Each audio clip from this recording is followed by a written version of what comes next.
इसके अलग मायने निकाले जाने चाहिए, इसलिए कि ओबरा से जीतना और उसमें भी एनडीए का जीतना, जो आज तक एनडीए वहाँ चुनाव नहीं जीता में राजद को पराजित किया है।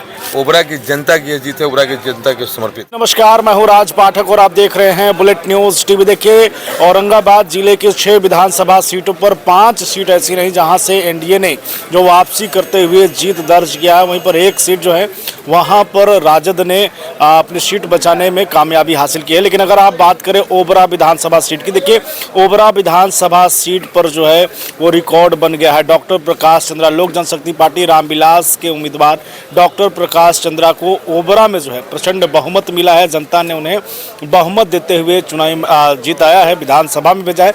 जिसके बाद जब वो सर्टिफिकेट लेने के लिए औरंगाबाद में पहुंचते हैं तो उन्होंने मीडिया से बातचीत के दौरान कई घोषणाएं की। साफ तौर पर उन्होंने कहा है कि जो वादा ओबरा की जनता के लिए उन्होंने किया था वो जनता से किया वादा अभी भी वो निभाएंगे। और जनता ने जिस तरीके से उन्हें मौका दिया है, उन्होंने कई घोषणाएं ऐसी की हैं, चाहे NH 139 की बात की जाए, चौड़ीकरण को लेकर के लगातार जो है वो धरना प्रदर्शन हो रहा है, उसको उन्होंने अपनी प्राथमिकता के तौर पर रखा है। वहीं पर उन्होंने ये भी कहा था कि अब अगर विधायक वो बनते हैं तो पटना में मिलने वाली तमाम सुविधाओं को वो जनता को समर्पित करेंगे। उन्होंने कहा कि ये जो हमने कहा था वो आगे भी निभाने वाले हैं। क्या कुछ कर रहे हैं डॉक्टर प्रकाश चंद्रा, एक बार सुनिए। ये विकास के लिए जाना जाता है, बस यही कहेंगे कि विकास चलता रहेगा। डबल इंजन की सरकार है, ओबरा में तो ट्रिपल इंजन की सरकार है। मैं भी हूँ तो जो अपने संसाधनों से भी वहाँ के लोगों के विकास के लिए काम करता हूँ।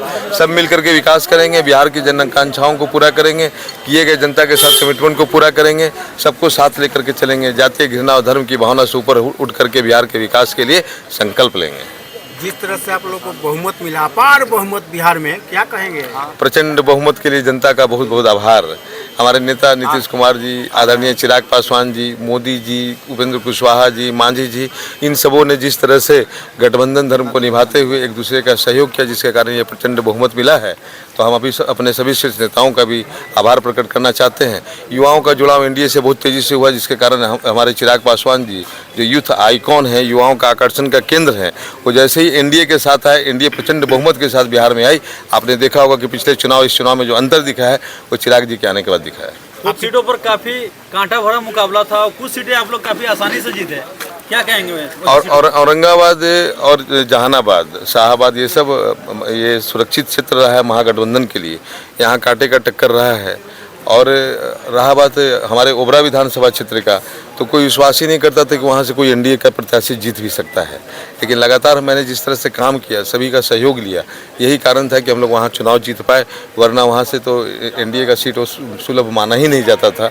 और इसी प्रकार बाकी प्रत्याशियों को भी, जो गठबंधन, मजबूत गठबंधन, हमारे चिराग जी का साथ, उपेंद्र कुशवाहा जी का एनडीए के साथ आना, एनडीए के सभी घटक दलों का एक दूसरे के साथ निभाना और एक दूसरे के साथ भीतरघात न करा, जिसके कारण हमारी प्रचंड बहुमत हुई है। इसके साथ ही महिलाओं के लिए जो नीतीश कुमार जी ने काम किया है, उसके कारण भी महिलाओं का भी वोट बढ़ा है। युवाओं का आकर्षण एनडीए के प्रति बढ़ा, क्योंकि हमारे चिराग पासवान जी जो यूथ आइकन है वो हमारे एनडीए के साथ थे।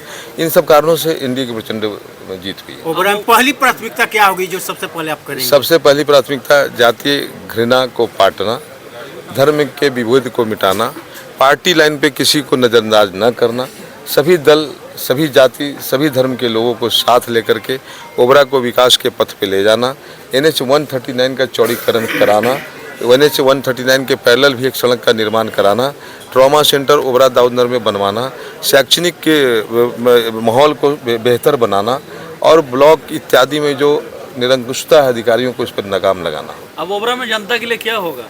ओबरा की जनता जिंदाबाद रहेगी।